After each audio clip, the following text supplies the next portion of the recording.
Why won't you just die?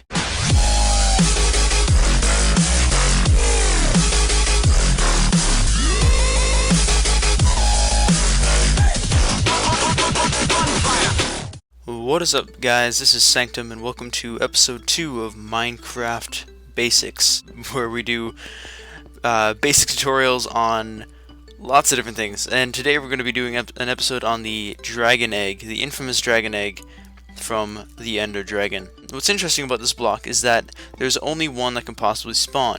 When you kill the Ender Dragon, it spawns on top of the portal to get back to the real or the overworld. So what's interesting about this block is that you cannot break it.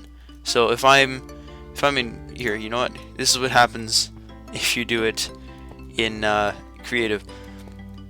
So whenever you click it, it's going to teleport around, and so if you're in survival, you really can't mine it.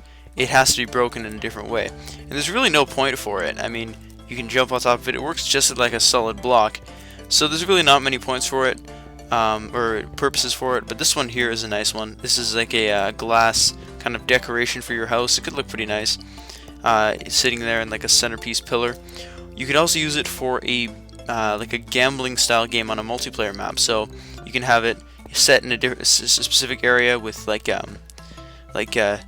know, A to Z or 1 to 26, and then you would hit it, and whoever guessed the correct spot, so for example A26, would get a prize. So you can do that on the multiplayer map. So next is the ways to break the dragon egg. So there are a few different ways that you can break it. So one of them right here is by dropping it on a non-solid block. So all these count as non-solid blocks for various reasons. So if I break this, the dragon egg will drop onto the torch and be broken. And it's the same thing with all of these. Oops. And it considers all of these as non-solid blocks, so you can collect all of them and get your dragon eggs. Next is my personal favorite way, and it's just by activating the piston, which crushes the dragon egg, kind of like a melon or a pumpkin. Actually, more like a pumpkin. Next, we have the actual teleporting range. So this is one side that it can teleport to. So it can teleport 15 blocks horizontally or 7 blocks vertically. So what's interesting about it is that it goes all the way around. So if you were to build that enormous crafting enormous bingo, or yeah, I suppose gambling thing, you would actually need to put walls around everywhere to make it even. So anyways, next we move on to lighting and particle effects, I suppose. So right now here we have a deactivated ender or nether portal, a ender chest, and a dragon egg. So if you look closely, the dragon egg and the ender chest actually emit the same type of particles. And if I place one of these dragon eggs down and I click it, you'll notice that the particles will actually follow its path. So you can actually see that the particles follow it. Where did that go? Oh, it's right there. Okay. Anyways, nether portals will actually emit the same kind of particles. You can see from the actual portal blocks. So it's like a, I guess it's like an otherworldly kind of feel. Next, we have the mob that does the same thing, and as you probably guessed, it's the Enderman. So the Enderman will actually emit these kind of particles. And what's up, Enderman? And so actually, I like these particles personally. They're some of my favorites in Minecraft. So I'm gonna go right here. So this is like a shadow room. We're gonna walk inside.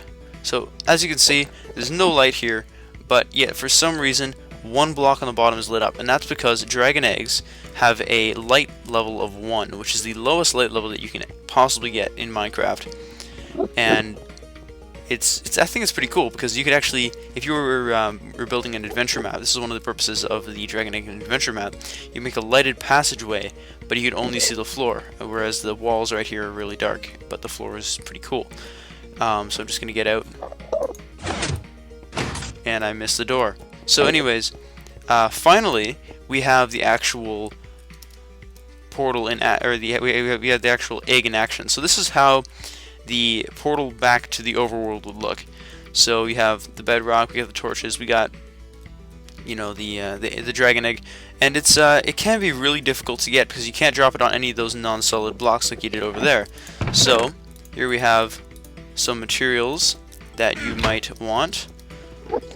So the you can replace both the carpet and the stone with whatever blocks you want. Anyways, I just kind of like to look at carpet on the portal here, but it's kind of interesting because you actually have to click the floor, because what we see as the graphical image doesn't count as the actual portal, so you have to cover it by hitting the block below it.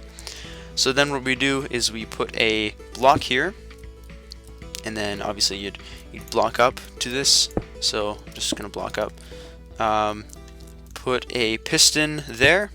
Put a lever there. Hit the lever. Grab the dragon egg, and there you go. You have a dragon egg in survival Minecraft. So that's pretty much it, guys.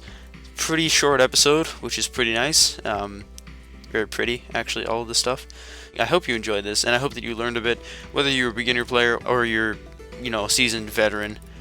So thank you guys for watching. Leave a like if you enjoyed, comment, subscribe if you really liked it. But anyways, yeah, guys, thank you guys for watching. See you guys later. Sanctum out.